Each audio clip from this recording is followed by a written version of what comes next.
O que vocês acharam do artigo, pessoal? O que vocês acharam? Foi fácil a leitura? E aí, como que foi? Eu achei bem gostosa a leitura, achei boa, achei fascinante. Esse livro ele Interessante. é bem bom para ler, né? É daquele livro lá da última vez também que a doutora Isabela deu pra gente. É muito bom, ele é bem atualizado, então isso facilita bastante as coisas. Pode falar, Deixa eu Vitor. só interromper meio segundo. Precisa gravar, ô Raíssa. Eu já Coloca botei pra pra gravar aí. gravar, já está gravando. Já? Sim. Então desculpe. Desculpe, Não é nada recebi ainda. informações equivocadas. Desculpe. Heitor, né? Me culpando. Podem abrir o microfone para falar, pessoal. Tá, eu vou falar. Gente, é legal a gente já entender que não necessariamente, pelo menos isso no meu entendimento, quando eu falava de uma perda involuntária de peso, eu automaticamente já relacionava com câncer. Não sei vocês, mas a primeira coisa que vinha na cabeça era algo, tipo, bem destruidor mesmo, como o câncer, né? Bem maligno, no caso, né? Aí, eu pensava sempre assim, desde o início ali fala da questão fisiológica, né? Que eu achei bem interessante. Que realmente com o envelhecer ocorre várias coisas, não só hormonais, mas em outras questões fisiológicas também, que faz com que o nosso organismo se adapte a um tipo de apetite, talvez não pela falta de apetite, mas um apetite mais restrito.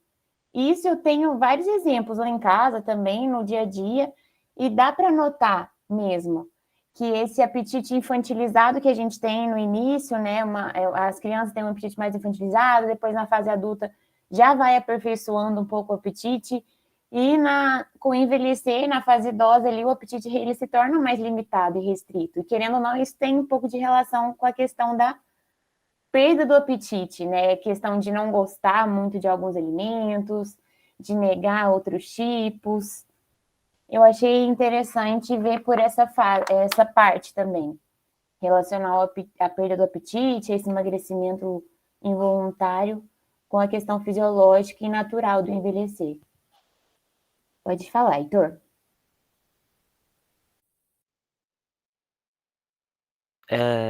Nesse mesmo sentido que você está falando, Maria, eu achei bem interessante também, que tem uma coisa que eu nunca tinha pensado, que é a gente agora mesmo fez uma ação no Sesc, né, falando da hipertensão e da diabetes, né, e falando sobre evitar excesso de sal, evitar excesso de açúcar. E a gente sempre pensa por esse lado, né? E agora lendo esse artigo, essa parte, né, que da perda de peso, fala um momento ali que se tiver uma dieta muito restritiva, com muito pouco sal, muito pouco açúcar, pode acabar levando uma grande restrição alimentar por parte do idoso, né? E ele acabar perdendo muita caloria e, consequentemente, perder muito peso. Então, a gente acaba prevenindo uns problemas por um lado, né? Reduzindo sal e açúcar. Mas se for em excesso, a gente acaba prevenindo esse problema por um lado, mas causa o problema por outro lado, né? Que causa essa perda de peso, que também é um problema. Então, saber balancear isso é uma coisa que eu nunca tinha pensado. Então, ele fala que em alguns momentos é até vantajoso permitir um pouco mais de sal, permitir um pouco mais de açúcar. Claro que varia de situação para situação, mas para tentar manter o peso adequado também, né? Então, balancear os dois lados, o peso e a questão da dieta de sal, dieta de açúcar, para esse balanceamento adequado, né? Não priorizar um lado e esquecer do outro. É um ponto que eu nunca tinha pensado, que eu achei bem interessante lendo esse artigo também.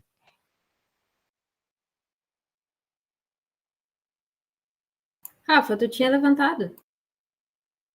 Pode falar, porque eu acho que eu vou sair muito desse nicho. Então, vou só falar ali que pega bem o gancho ali com o que o Heitor falou, que eu achei super interessante essa parte de trazer que nos idosos ter um IMC de sobrepeso é muito mais vantajoso do que ter um IMC baixo. E eu realmente, ignorância minha, eu nunca tinha pensado a respeito disso. Na realidade, eu acho que eu nunca tinha pensado na perda involuntária de peso, assim, em pessoas no geral, sem ser por câncer, como a Maria falou. Tipo, a gente tem como uma coisa normal, entre aspas, o idoso perder um pouco de tempo ao longo do tempo, e a gente viu pelo artigo que é um pouco normal, quando a gente tem explicações fisiológicas. A partir do momento que a gente tem exacerbação disso, que é aquela porcentagem que acaba sendo normal e depois deixa de ser normal, a gente tem que pensar nessas outras alternativas que são decorrentes de outros fatores que a gente acaba considerando também normais e eles não são, como, por exemplo, a redução do olfato. Isso eu acho que tem muita influência. Eu já ouvi queixa de mais de um idoso próximo a mim comentar isso, que não sente cheiro das coisas. E isso eu nunca tinha parado para ver no impacto que tem isso na alimentação e o quanto isso pode influenciar, né, na fisiologia geral do idoso, né? E aí, a partir disso, refletir também essa questão do IMC, que eu achei muito interessante. Eu até peguei e fui calcular o IMC do meu pai para ver como é que tava, que é idoso.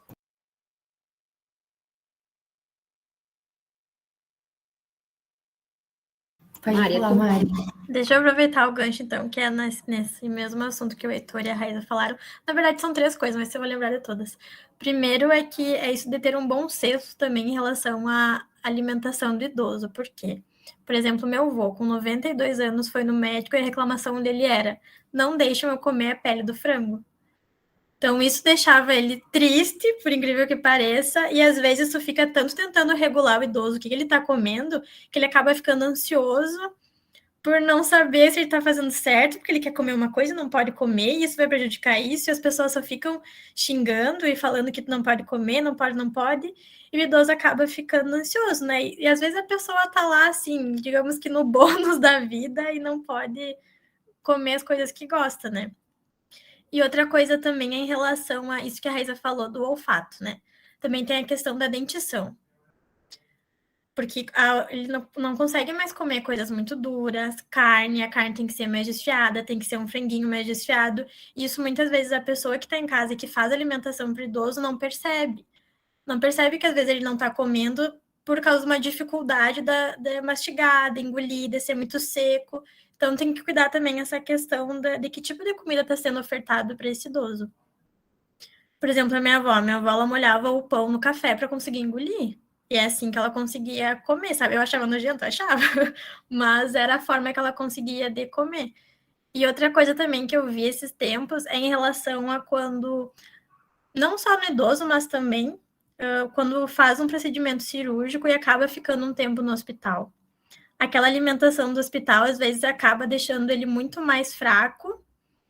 E a gente também não percebe que ele tem que ter uma alimentação, bem ao contrário, mais reforçada, para ele conseguir se recuperar melhor e conseguir sair do hospital melhor do que ficar dando aquelas sopinhas de hospital, aquelas coisinhas que acaba deixando ele, acaba fazendo ele perder peso e ficando mais fraco ainda. Acho que sou eu, né, pela fila. Então, eu achei bem legal esse tema, porque a gente começa a enxergar essa perda de peso involuntária não como um problema, mas como um sinal de alerta, né? Coisa que no dia a dia, às vezes, a gente não percebe isso, e muitas pessoas não retratam essa perda de peso involuntária, porque tem a questão cultural, né, do peso ideal, então perder peso é legal, independente se involuntário ou por vontade própria. Mas eu achei muito legal isso, porque realmente eu convivi muito, porque a minha avó sempre foi muito comilona, e eu fui vendo com o passar do tempo o quanto ela foi se restringindo a alimentação dela justamente por essa questão do controle, assim, principalmente de uma tia minha, que tá sempre em cima, que tá sempre falando, minha avó sempre gostou muito de doce, mas por incrível que pareça, ela não tem problema, ela não tem diabetes, ela não tem hipertensão. Então, a gente considera que, assim, apesar dela ser comilona e ela tem, assim, um sobrepeso, ela tem uma saúde boa, né? E outra coisa que eu achei bem legal que o artigo traz é sobre a questão da depressão, né? Eu gosto bastante desse tema sobre saúde mental e é um tema que a gente não fala muito. A gente não fala com os jovens, então a gente fala menos ainda da depressão na terceira idade, né? Então, um sinal de alerta para quando o idoso tem essa perda involuntária de peso, que pode sim estar associada a uma depressão, que muitas vezes a depressão ela não tem aquele estereótipo assim, característico de pessoa triste, abatida, mas pode vir com sinais mais sutis, né? Como a perda de peso, Acho que essa própria desconexão do idoso com coisas que ele gosta de fazer. Então, achei bem interessante essa associação que o artigo traz. Achei que eu ia fugir muito do assunto, mas a Lorena me ajudou. Eu ia falar exatamente dessa parte do que também o que leva são aspectos psicológicos, financeiros e sociais. Deixa eu baixar minha mão. E aí, eu gostei muito do artigo, foi muito bom, a leitura bem fácil, porém, para complementar, eu fui procurar outros. E o que mais apareceu foi que os idosos que mais têm essa perda são os que estão institucionalizados. E isso é totalmente relacionado com o psíquico deles. Por eles estarem se sentindo abandonados, tristes, eles começam a não querer comer, ou às vezes até por birra, tipo, eu não vou comer porque eu não queria estar aqui, então não vou comer. E aí eu achei bem legal levantar essa discussão também. Bonitaço. Eu queria, já que eu sou do grupo ali da apresentação ali, né? Eu queria entender quando que eu devo me preocupar em si com essa perda involuntária de peso, porque se eu tive, por exemplo, uma desidratação, eu sei que meu avô em si não tomou água nesse dia e perdeu mais que 5% da peso corporal, devo me preocupar? Como é que é? O que é essa perda de peso involuntária? Eu queria perguntar e alguém me responder aí. Quando que eu devo me preocupar aí quando o idoso perde peso? Quando que eu devo me preocupar? A partir de que ponto de vista, assim? Alguém poderia me falar? Tá, eu vou falar. Porque ia casar com o que eu ia falar antes. Assim que eu vi esse tema, eu lembrei do meu avô, né? Sempre que eu falava do meu avô, assim, que ele emagrecia e tal, ele começava já tava ficando assim, sabe, pra frente. E todo mundo, não, mas isso é normal, isso é coisa de gardenal. Porque meu sobrenome, né, gardenal. Que todo gardenal é assim, vai ficando velho, vai emagrecendo e indo pra frente. E, tipo, ninguém nunca parou pra pensar o quanto que isso podia prejudicar ele, sabe? Ele saiu da casa dele que ele viveu a vida inteira, que ele construiu a casa, assim, todos os cômodos da casa ele construiu, ele teve que sair de lá porque ele e a minha avó já estavam muito velhos, eles tiveram que mudar pra frente da minha casa. Aí começou aí a perda de apetite dele, sabe? E ele já estava idoso antes e ele não tinha essa perda de apetite.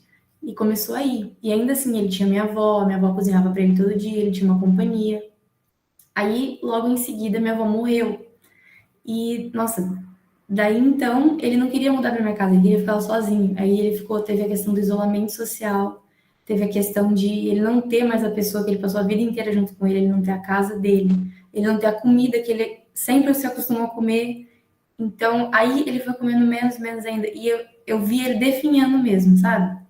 Aí chegou no ponto que ele precisou mudar para dentro de casa. E aí, quando ele mudou para dentro de casa, ele não estava acostumado com a dinâmica daquelas pessoas. Então, é como se você se sentisse estranho dentro da sua própria família.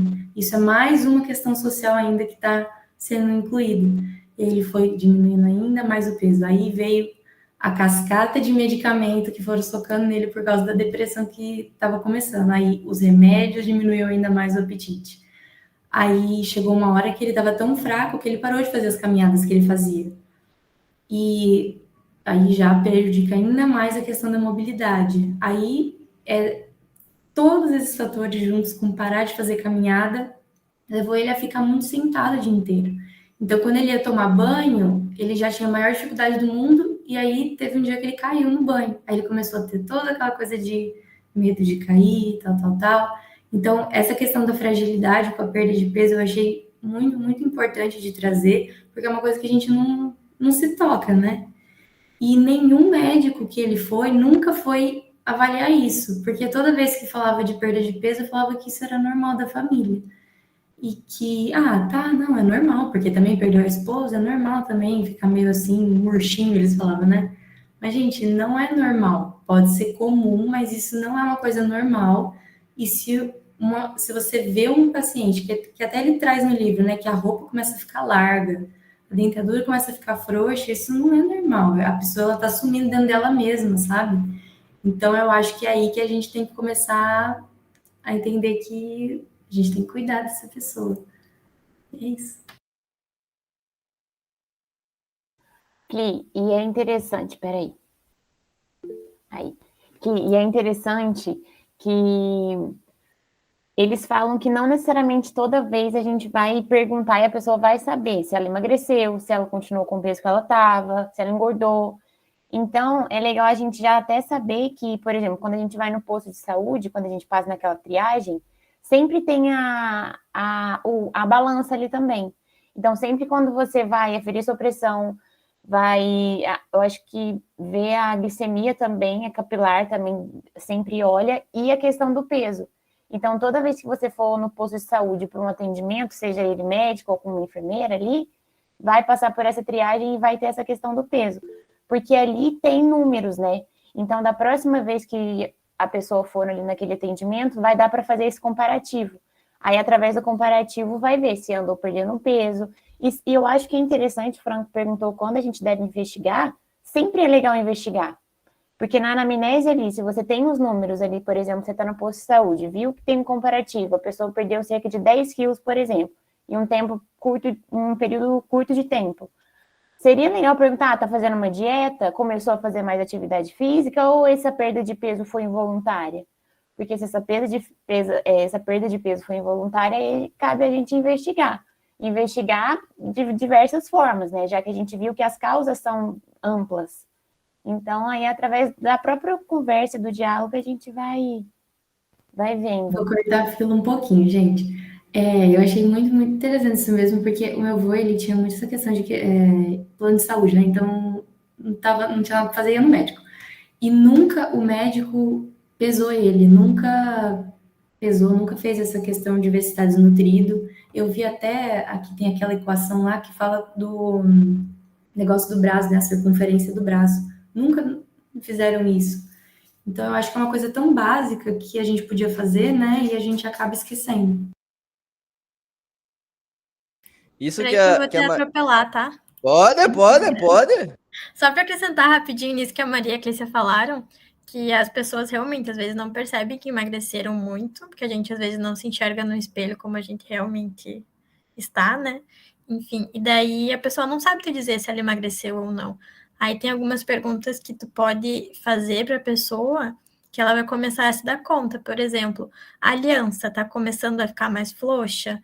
Ou o cinto que tu normalmente usa naquele buraquinho, tu tá tendo que apertar mais um buraquinho? Ou até a questão que a Clícia falou da dentadura, né? Às vezes a pessoa não percebe que tá incomodando e que o que tá incomodando é justamente porque a pessoa emagreceu e não tá mais daquele jeito, né? Pode ir agora, Frank. Não vale dizer que a aliança tá frouxa para querer tirar, hein? Não, isso daí não é válido. Isso aí é contra as regras. Então, isso aí é uma coisa em si que eu me identifiquei com a Clícia falando, a Mariane agora e a Maria Paula ali falando também. É que justamente, por exemplo, eu enfrento em casa, meu pai também tem uma certa dificuldade, porque muita gente fala assim, ó, isso aí não me afeta, isso daí já era, eu sou mais forte, não sei o quê, né?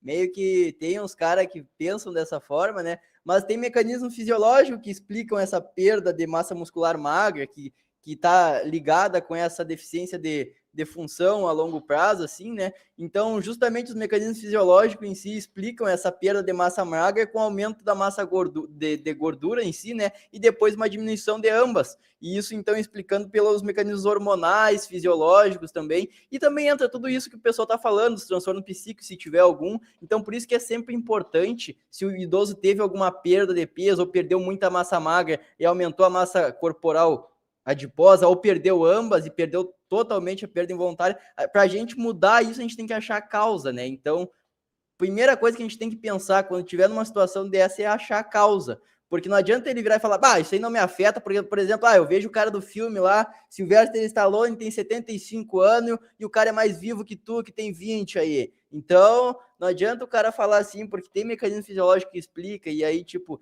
por mais que ele seja resistente, a gente tem que explicar em si essas certas situações e tentar achar a causa dessa perda de peso, né?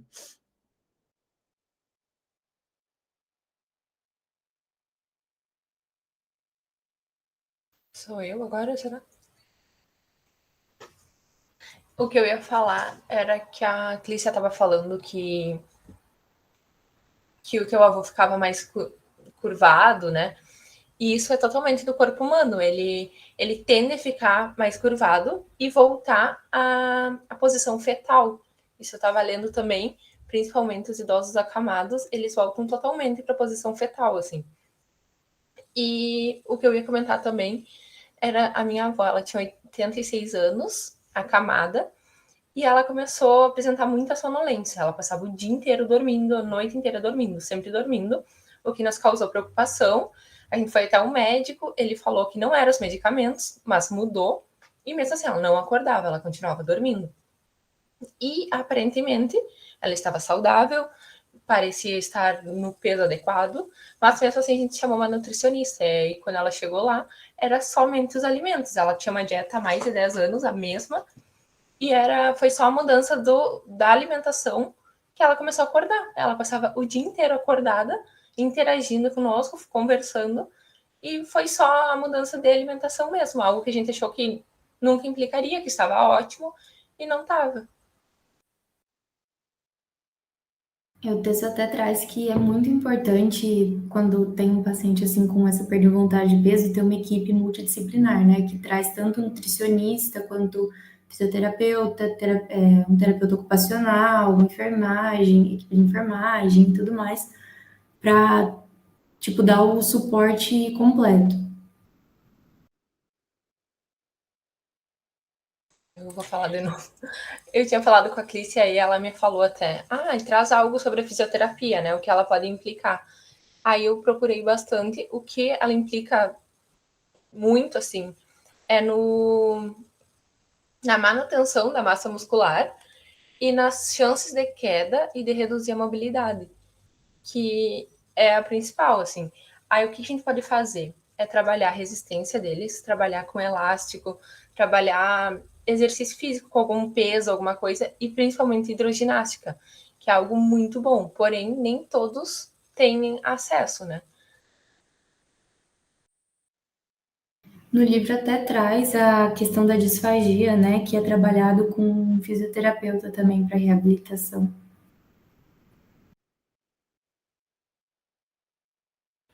Eu Eu ia comentar. Desculpa. Não, pode. Eu ia comentar sobre essa questão de que quando a gente, aqui na LAG, todas as discussões que a gente tem, acho isso bem importante, a gente percebe a importância dessa equipe multiprofissional e a gente também começa a perceber muito claramente tudo que a gente estuda sempre sobre a complexidade da saúde, que vai muito além de uma causa orgânica. E a gente sempre fala isso, só que realmente tem que sempre falar isso, porque assim são muitos fatores e muitas questões às vezes que a gente não pensa muito. Por exemplo, a Rafa estava trazendo ali a questão dos idosos institucionalizados, que o artigo traz logo de cara, tipo assim, é bem discrepante a porcentagem, né, de incidência de perda de peso involuntária em idosos em vida comunitária e em idosos institucionalizados. E aí, que nem ela trouxe, por que será isso? Porque tem uma gama de fatores. A questão da perda de peso, ela pode ser desde realmente uma causa orgânica, e aí a gente fala da parte, né, mais biológica, até causas assim, por exemplo, não tá num lugar afetuoso. A comida, ela não é só, de novo, a comida não é só para questões orgânicas, porque a gente precisa de vitamina, porque a gente precisa para massa magra e não sei o quê. A comida também é um momento de socialização, é um momento de amor, é um momento de estar com a família, de estar com pessoas que a gente gosta. Quando a gente come rodeado por esses fatores, a comida em si fica mais gostosa, tu tem mais vontade de comer. Agora, um idoso que está numa instituição, que foi abandonado lá, a gente, quando vai no lar de idosos, não falando do pessoal também, às vezes não tem gente suficiente, enfim, tem todas essas questões, o idoso fica lá sentado, aí demora um tempão para o funcionário conseguir vir nele para dar o alimento, daí é aquela comida que às vezes não tem um tempero diferente, não é uma comida apetitosa, cada idoso fica no seu canto, não é um momento, assim, de alegria, de comunhão com a social, assim, vamos comer. Então, todas essas questões... E olha isso, tipo, isso é saúde. É um negócio, assim, muito que a gente pensa que, nossa, inicialmente nada a ver com saúde, mas tem tudo a ver com saúde. E é outra forma da gente, idosos, assim, que estão no nosso convívio, da gente... de uma forma de tratamento para isso, digamos assim, né? Começar a conviver mais com eles, a chamar para comer junto, mudar a alimentação, fazer coisas mais gostosas, mais apetitosas. Então, são várias questões que a gente começa a observar que influenciam super na saúde, que num primeiro momento a gente podia pensar, nossa, nada a ver. Mas tudo tem a ver e é um monte de coisinha, um monte de fator que a gente tem que pensar sobre, né? Sabe, você me lembrou uma coisa. Eu não sei se eu pulei fila, gente, porque eu tô sem microfone no Pode falar. computador. Eu tava na Ah, tá. fila, mas pode falar ele. Perdão, Rai. Mas quem fala muito disso que a Sabe falou é o Goffman, né? Ele fala da institucionalização dos idosos. Não só dos idosos, né? Mas ele fala do processo de institucionalização. E ele fala da perda de individualidade. Então, por exemplo, o idoso não pode comer a hora que ele tá com fome, a hora que ele quer comer. Ele tem que comer a hora que todos os idosos vão comer, ou a hora que ele tem um funcionário ali que vai dar comida para ele. Então, ele acaba, né, perdendo peso, porque se ele não vai comer, se ele não tá com fome, mas aquele funcionário só pode dar comida para ele naquele horário, ele vai acabar não comendo, vai acabar perdendo essa relação afetiva mesmo que ele tem com a comida, né? E fora o que a Sabe falou, eu acho que muitos lugares ainda tem essa coisa dos idosos comerem juntos, né? Mas dependendo do estado desse idoso, se ele tá mais acamado, ele vai comer sozinho no quarto, ou então, tá, os idosos vão comer juntos ali na mesa, mas será que a relação desses idosos são boas? Eles estão à vontade ali? Então, tem isso também. Desculpa, Rai, ter pulado sua vez. Continua o mesmo assunto que eu ia falar mesmo, não tem problema não. Que era a questão mesmo da comida, a questão dos idosos institucionalizados que acabam, como a Amy falou e a Sabre falou também, dessa questão de perder individualidade. A gente vai ficando chato com o passar do tempo para comer. Esse é o normal, tanto pela diminuição do paladar, diminuição do olfato e todos esses fatores que acabam influenciando na gente querer comidas com mais sabor, né, por exemplo. Isso deixa de existir, provavelmente, nas instituições em geral, né? A não ser que seja uma instituição muito mais cara, aquelas ali bem mais. Como é que chama? Sei, perdi a palavra. Mas é mais de elite, assim, que a gente sabe que tem um tratamento bastante individualizado, mas da maioria das vezes não é isso que acontece. É aquela alimentação padrão para todo mundo, não tem aquela individualização e querer sempre que o artigo traz ali. A parte de a maioria tem hipertensão e tem diabetes, vamos cortar totalmente o sal, vamos tirar totalmente o açúcar. Isso aí a gente sabe que não funciona, a gente sabe que não é assim, que não é excluir totalmente todos esses ingredientes da vida da pessoa. E isso a gente, às vezes, seguido fala, inclusive a gente foi no SESC, a gente falou, vamos reduzir o sal, não sei o quê. Só que não adianta a gente reduzir totalmente as coisas da comida e o idoso, nesse caso, parar de comer. Porque a gente sabe, a partir da leitura, que a perda involuntária acaba acontecendo e isso acaba sendo muito mais prejudicial do que a gente tentar fazer esse controle, por exemplo, da hipertensão e da diabetes por outros caminhos. Então, e nas instituições, eu acho que isso deve ser muito difícil fazer. Eu acho que eu não julgo as instituições, porque deve ser muito complicado para os funcionários, por exemplo, individualizar cada um. Não deve ter como fazer comida separada para os idosos, assim. Mas é um problema que a gente sabe que é uma realidade e que deveria ter uma alternativa para ajustar, né?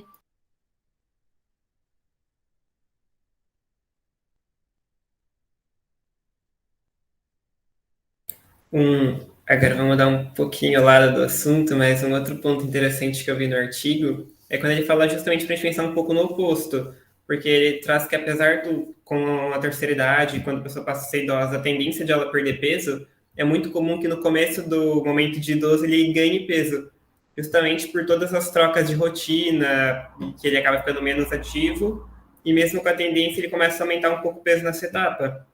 E aí não tem que considerar, não, era porque você está perdendo peso, que você está ganhando, você está comendo muita coisa que você não deveria comer ou você está fazendo tudo errado. Não, não é culpa dele, só trocou a rotina. E também levar em consideração quando a pessoa está ganhando peso, você vai tentar estratégias para diminuir esse ganho de peso. Tem que levar em consideração também que, com o tempo, com os vários anos que tem pela frente, ele tem a tendência de cada vez perder um pouquinho mais de peso. Então, isso também tem que ser considerado para evitar que você acabe agravando um problema no futuro. E era só isso. Pode falar, Jack. Eu ainda estava pensando aqui na pergunta do Frank, que quando que a gente deve se importar ou buscar motivos de uma perda de peso, né? Aí, ouvindo vocês, eu estava pensando, eu acho que seria que todas as vezes que você perceber uma mudança de peso, deve ter alguma ou pelo menos investigar, como alguém já disse, porque uma coisa que me chamou a atenção foi a quantia de medicamentos que vão interferir né, no peso, né? Então, ou no fato de diminuir de realmente de fazer emagrecimento, ou de modificação na mastigação, ou na secura da boca, né, que alguns medicamentos vão trazer. E eu acho que foi algo que eu fiquei pensando aqui, eu acho que eu investigaria todas as mudanças de peso, para ver se tem alguma coisa subjacente que a gente não esteja percebendo, porque uma coisa que ficou para mim desse artigo foi que a perda de peso, por si, ela é esperada, mas pode ser que ela seja o primeiro indicativo de muitas coisas. Então, eu acho que, para mim, o ideal seria investiga se for a perda fisiológica da massa magra, ou a lipossubstituição, ou a perda que vem com a idade fisiológica, ok. Mas isso pode ser tantas outras coisas. Então, acho que seria interessante que tem aquela listinha no artigo de das doenças que poderiam levar a uma perda de peso, e também todas as questões sociais, né, psiquiátricas, que também a gente nem comentou ainda. Então, eu pesquisaria todas as vezes. Em relação a isso que o Michel disse também, aí eu acho que entra aquela mini avaliação nutricional que você tinha mandado, que eu acho que é bem interessante. Quando você desconfia de algum motivo, assim, tem toda aquela listinha de perguntas a se fazer, e conforme que ele marca, ele pontua. E aí, pelo score final, você vê se ele tem chance de estar desnutrido, se ele tem potencial para começar a ter problemas de desnutrição, ou se não, ele está bem, apesar de estar perdendo um pouco de peso. Vou comentar, então, tanto do Jackson quanto do Carlos. Em relação ao que o Carlos falou, eu peguei esse mini exame aí nutricional e fui tentar fazer meio que pelo que eu me lembrava do meu avô, né? Que acho que ele tinha 50 quilos e 1,60. Aí eu fui vendo, gente, ele tava muito desnutrido. E eu fiquei impressionada como que ninguém nunca fez isso, sabe? É uma coisa muito básica de se fazer.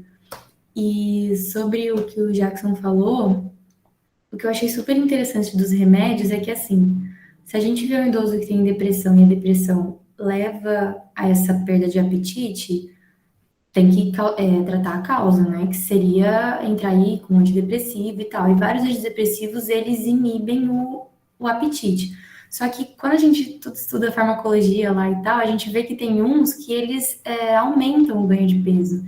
Então, aí que a gente começa a ver qual que é o mais indicado, se tem depressão associada com dor, e por isso que essa dor que está causando a perda do apetite, aí tal, antidepressivo é melhor.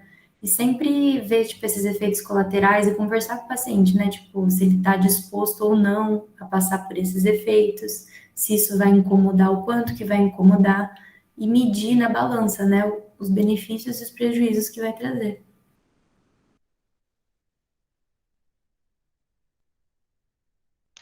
Isso, e eu acredito que sobre essa avaliação nutricional, eu acho que aí entra o nosso papel muito forte aqui.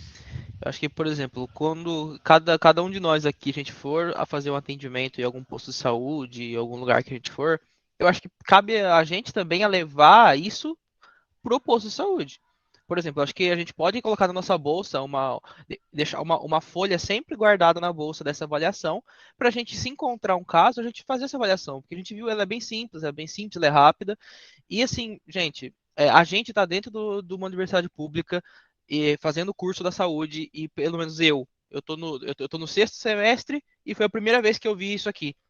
E foi dentro de uma liga, né? Então, assim, agora imagina muitos profissionais de saúde dentro dos postos de saúde. Talvez eles também não conheçam. Uma coisa que é muito simples, que resolve muito, né? Eu acho que também cabe a gente levar isso, né? Para se tornar uma rotina, para sempre que se encontrar um idoso numa situação que pode ser de desnutrição, a gente fazer esse teste, né? Então, assim, seria legal, assim, a gente sempre deixar na bolsa lá uma folhinha ali. A gente encontrou o idoso, a gente faz o teste. Tenho certeza que isso vai ser fácil pra gente, e vai ser muito bom pro idoso e também pro serviço de saúde, né? Porque eu acho que a gente consegue implementar também, isso a gente vê muito na faculdade, a gente ouve muito, né? Que a gente também pode implementar coisas. Eu acho que isso é uma situação interessante. A gente colocar essa avaliação para ser feita simples, rápida, importante.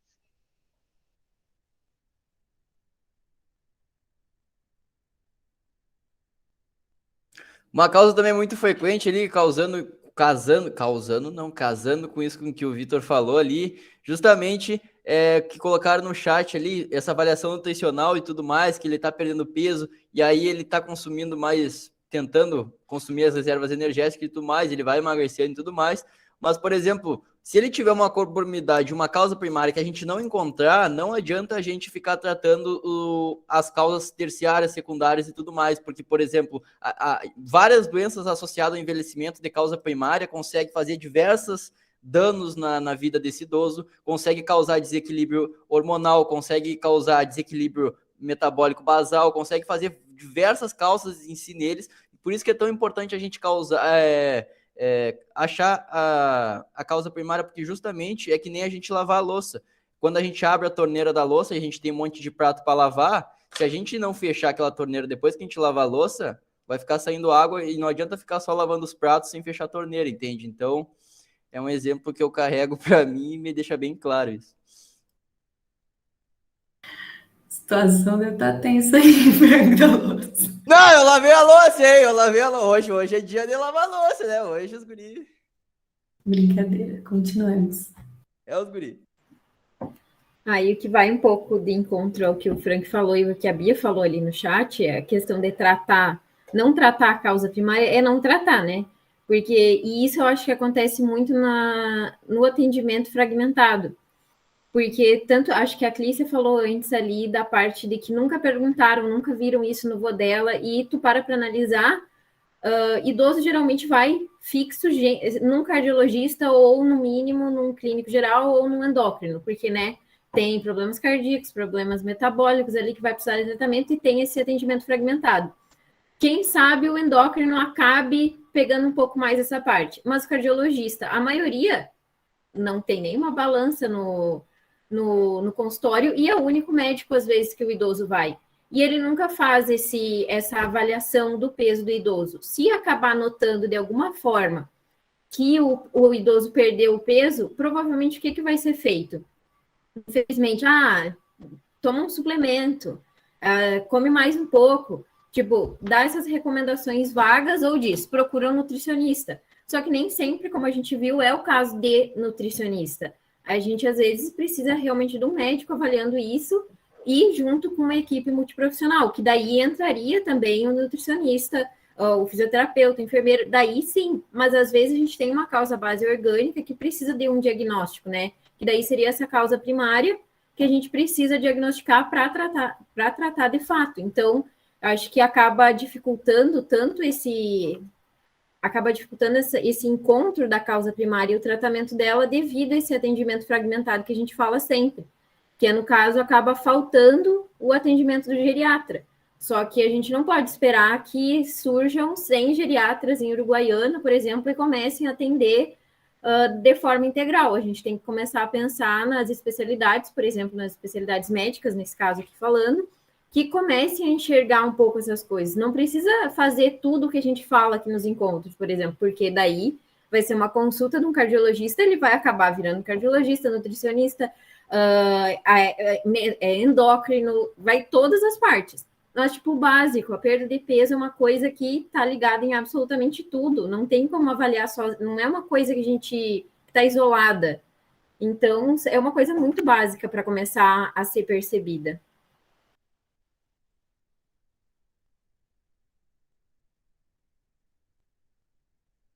E em relação à avaliação clínica, então, quando eu acho que foi. Ai, eu esqueci o nome. Gente, desculpa, mas eu vou procurar aqui. Não vou lembrar. Lorena que comentou, eu acho, não lembro se foi ela, mas ela estava comentando que. Até me perdi que eu ia falar. Oh, meu Deus. Avaliação clínica.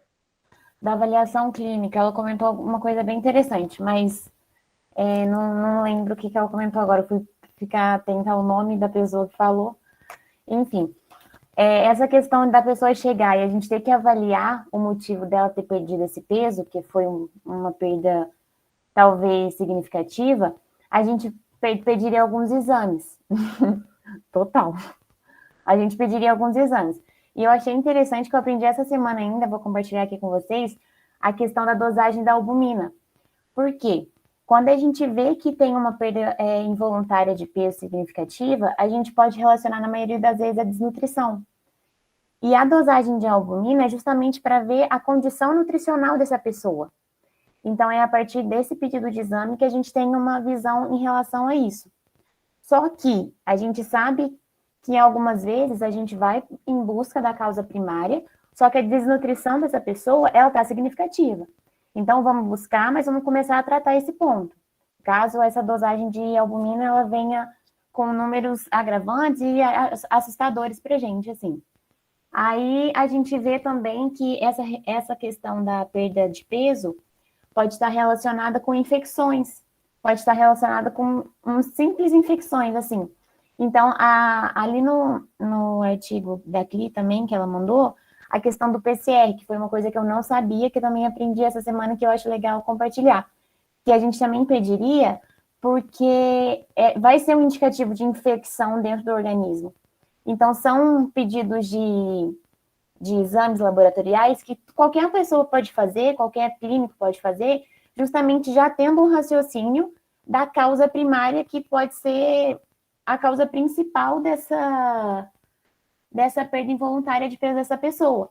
Ele simplesmente pode pedir esses exames e encaminhar para o especialista. Tipo, ele, sendo clínico geral, por exemplo, pode pedir esses exames e encaminhar para o geriatra. Que aí o paciente já chega lá com os exames prontinhos e já dá para começar o tratamento dessa perda involuntária o mais rápido possível. Ou até mesmo os exames estão ótimos, não tem alteração nenhuma, e já aí vai para uma avaliação, uma investigação um pouco mais aprofundada. Pode ser uma neoplasia, pode ser um câncer ali que pode estar deixando essa pessoa com esses sinais clínicos, né? E também, gente, uma coisa que a gente não pode esquecer é a questão do HIV, né? Que o paciente, por exemplo, podendo ser HIV positivo, ou até mesmo mais tardios, né, com sinais mais tardios, pode também ter essa perda significativa de peso. Então, querendo ou não, por ter essa amplitude de causas que pode estar relacionadas, qualquer um de nós, como profissionais da saúde futuramente, pode já ter um pouquinho desses raciocínios, que são diversos, mas só de pedir antes de encaminhar, só de ter um preparo prévio ali antes de passar para frente, né, já é muito bom, e é uma coisa que a gente dá para fazer, né? Que não é pedir demais, é uma coisa básica que a gente pode já organizar os pensamentos para já pensar caso apareça pessoas assim, nesses estados de perda de peso. Outro grau ali que entra no que a Maria falou, né? É justamente, por exemplo, quando os exames estão normais em si, a gente consegue identificar justamente pela uma anamnese boa, detalhada, feita, como a gente aprende na faculdade, né? Porque se o paciente tiver algum distúrbio psicótico, algum sintoma depressivo, vai ser muito difícil a gente achar por sintomas com exame laboratorial, né?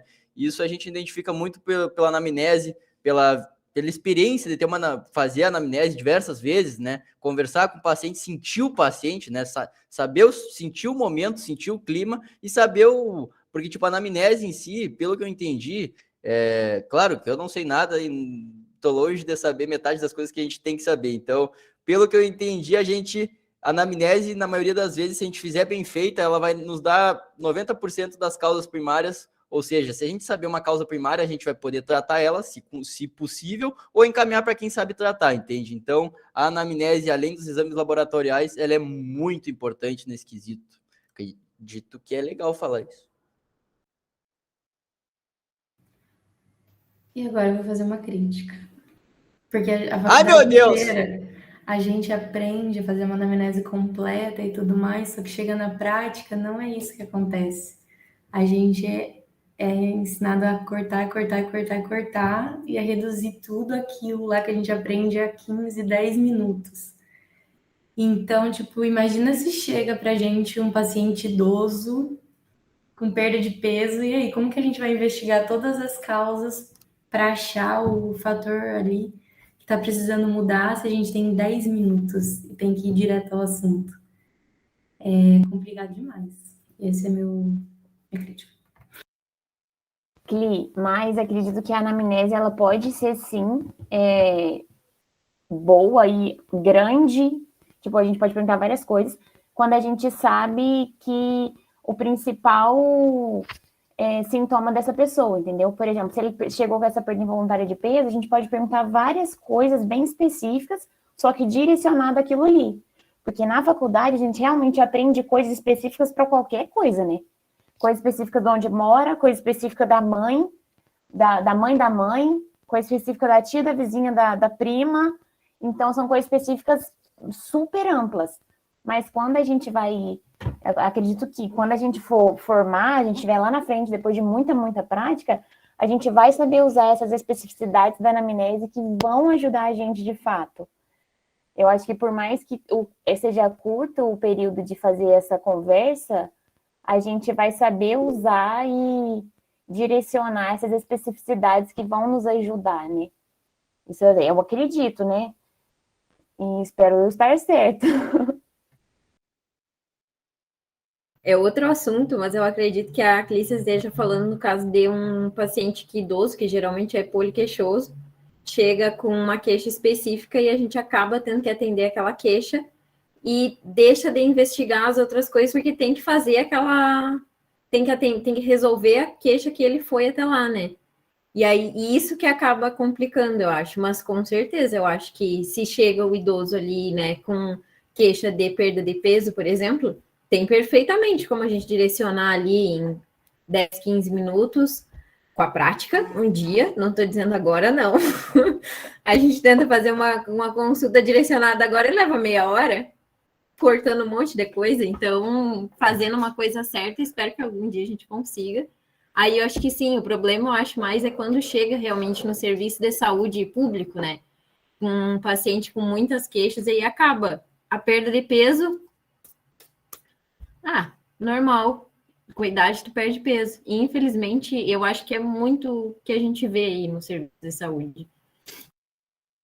Não só no atendimento fragmentado, como eu tinha falado antes, né? Que o serviço de saúde ali numa SF deveria ser um médico da família, por exemplo, atendendo, que deveria enxergar na forma integral, né? Não precisa de um geriatra para ver isso nesse caso. Mas aí acaba pecando nisso, né?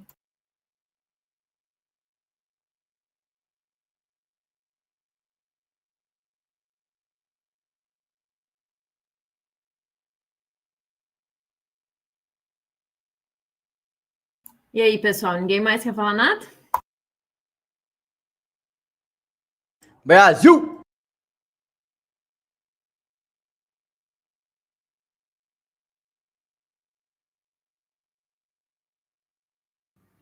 Bom, eu acho que a gente falou bastante hoje, né? Eu acho que a gente abordou tudo que tinha no artigo e até mais. Gostei da discussão hoje. O que vocês acharam? Foi meio que... Sabe quando vai rápido assim? A gente nem percebe o tempo passando. Também achei que foi bem rápido, passou o tempo. E só por fim, aquele videozinho que você mandou ali no grupo menor da discussão, o moço, lá não lembro o nome dele, que hoje eu tô bem ruim de nome, né? Ele relacionou realmente a questão da perda de peso involuntária. Eu só anotei esses 3 nomes. Perda de peso involuntária, desnutrição e mortalidade. Então, uma coisa está bem diretamente relacionada à outra. Então, por isso, esses cuidados todos que a gente deve tomar e essa busca, né, desse fator, porque realmente a fragilidade está bem relacionada com essa perda de peso, que deixa a gente mais fraco e frágil, né, em relação aos vilões micro. Era isso. É isso, gente, a discussão de hoje.